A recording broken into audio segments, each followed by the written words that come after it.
वैश्विक शिखर सम्मेलन 2024 आध्यात्मिकता द्वारा स्वस्थ एवं स्वच्छ समाज के प्रदेश स्तरीय इस कार्यक्रम में मंच पर विराजमान हमारे बीच राजयोगिनी दीदी बीके पुष्पा जी अध्यक्षा, आप खास तौर पर माउंट आबू, वैसे तो आपका केंद्र है, अंतर्राष्ट्रीय मुख्यालय है, लेकिन दिल्ली से आप इसी कार्यक्रम के बीच पधारी। मैं मध्य प्रदेश सरकार की ओर से आपका स्वागत करता हूं, अभिनंदन करता हूं।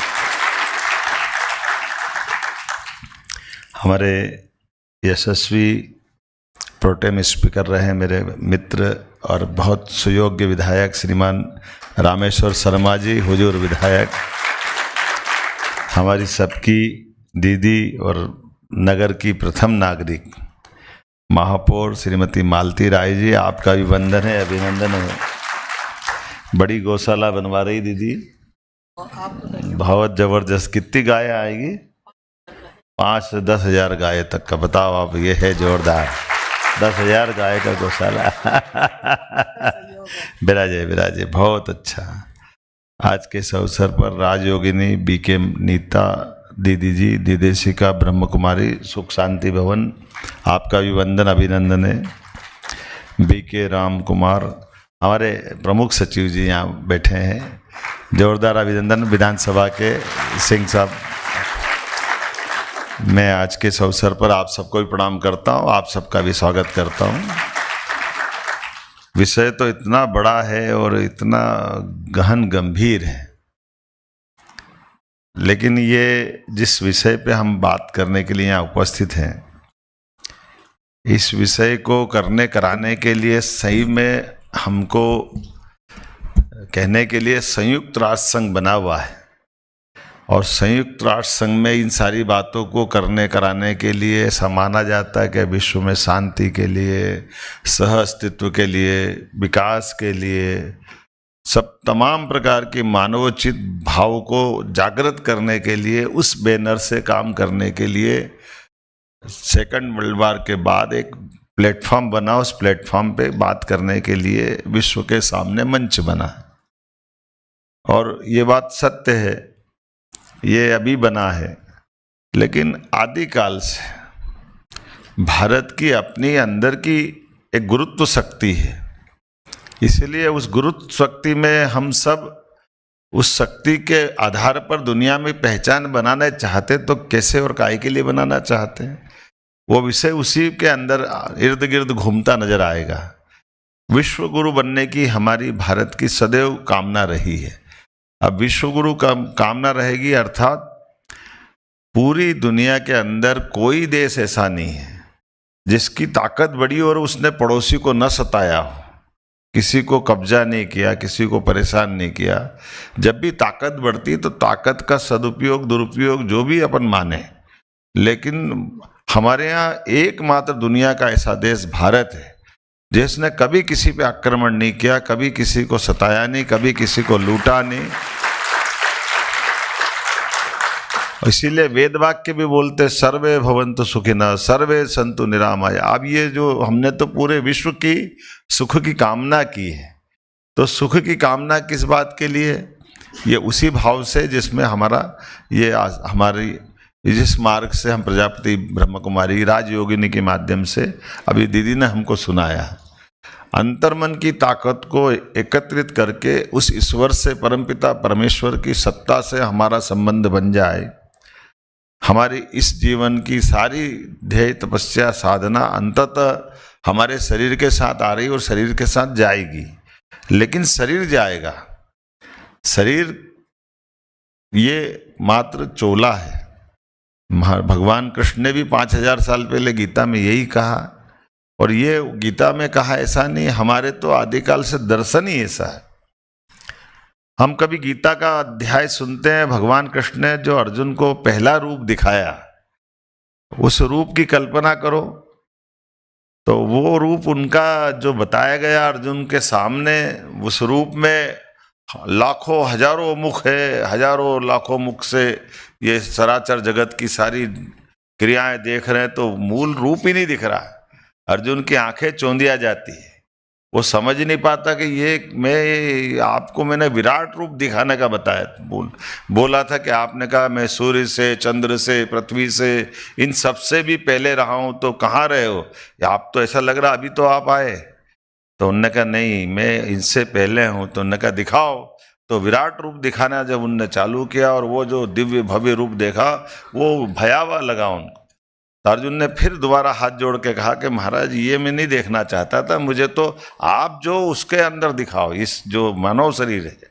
तो दूसरी बार फिर उनने अपना जो रूप दिखाया, और ये अर्जुन के लिए और हम सब के लिए भी बड़ा अद्वितीय क्षण है कि वो जब भगवान कृष्ण ने केवल अर्जुन के लिए, लेकिन असली में हमारे लिए काम की बात वही है जो उनने पहली बार दिखाई।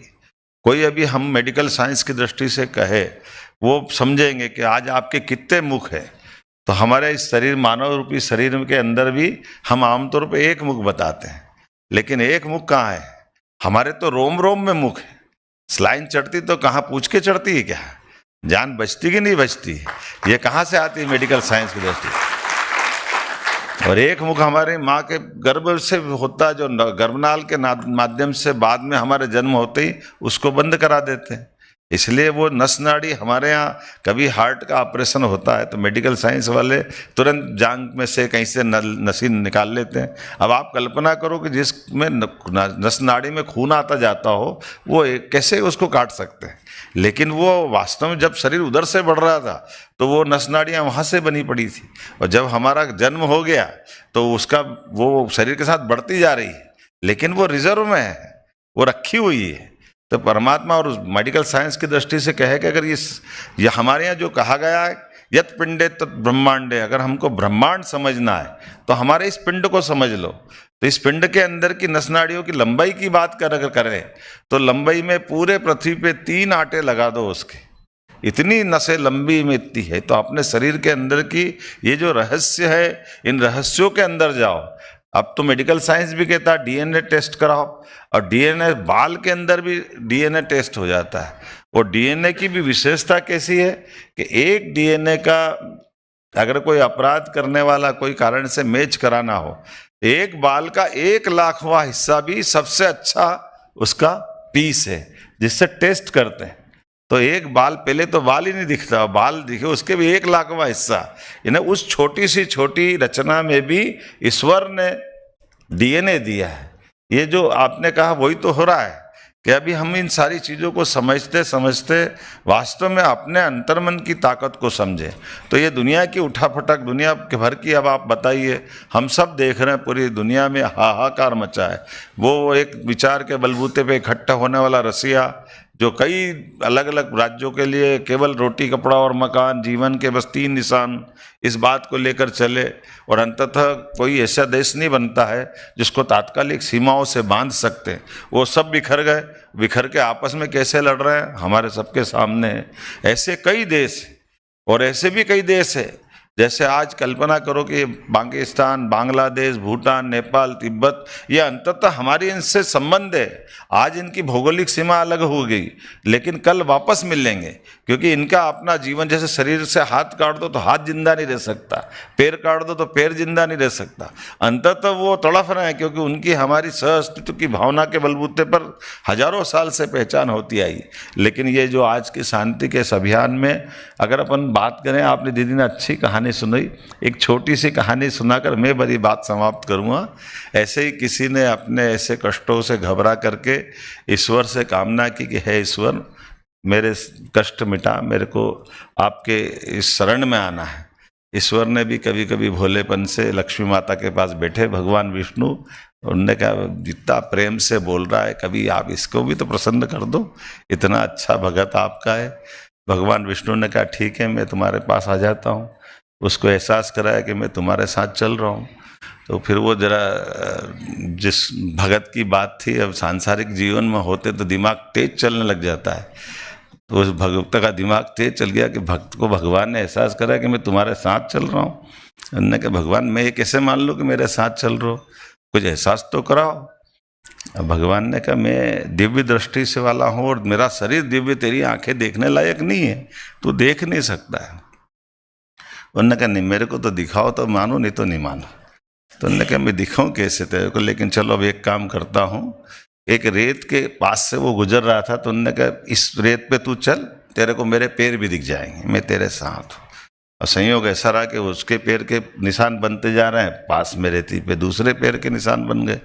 उन्होंने कहा देखिए अब दिख गया तेरे को, मैं तेरे साथ चल रहा हूँ। उन्होंने कहा ये ठीक है। घटनाक्रम बोले अब तेरे क्या मन में आता है? बोले महाराज मेरे साथ आप रहो, मैं आपको बताऊँगा। संयोग ऐसा रहता है कि वो जब जिस जगह से जा रहा है थोड़ी देर में देखता है कि कुछ ऐसे इस टाइप की घटना घट जाती है जिसमें उसके जान के लाले पड़ जाते हैं।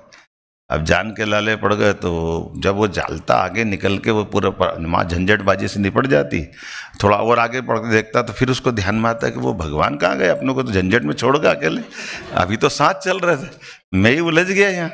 उन्होंने कहा ये क्या हुआ? जो पीछे देखा तो फिर वो दो ही पैर दिख रहे। और भगवान से उन्होंने कहा भगवान आप बड़े शैतान हो, आपने मेरे को जब मौका पड़ा तो नमस्ते कर लिया। तो बोले ये तो गलत बात है, मैं तो मान के चल रहा था मेरे को सब झंझटों से मिटाओगे, निकालोगे, आपने मेरे को ये कहाँ संकट में डाल दिया। भगवान ने कहा बेटा मैं ये संकट में आया हूँ तेरे कारण से नहीं, अपनी श्रीमती के कारण से। ये माता लक्ष्मी ने मेरे को उलझाया। ये जो मनुष्य होते हैं ना, ये बड़े ऊंचे लोग होते हैं। पहले तो मेरे से निशान पूछे, मेरी परीक्षा सारी ले ली, और उसके बाद मेरे बच्चे तूने मेरे से जो बात कही है मैं तेरे को इसका उत्तर जरूर दे दूंगा। तो बोले क्या उत्तर दे दोगे? मैं तो अभी झंझट में उलझ गया, बड़ी मुश्किल से निकल के आया।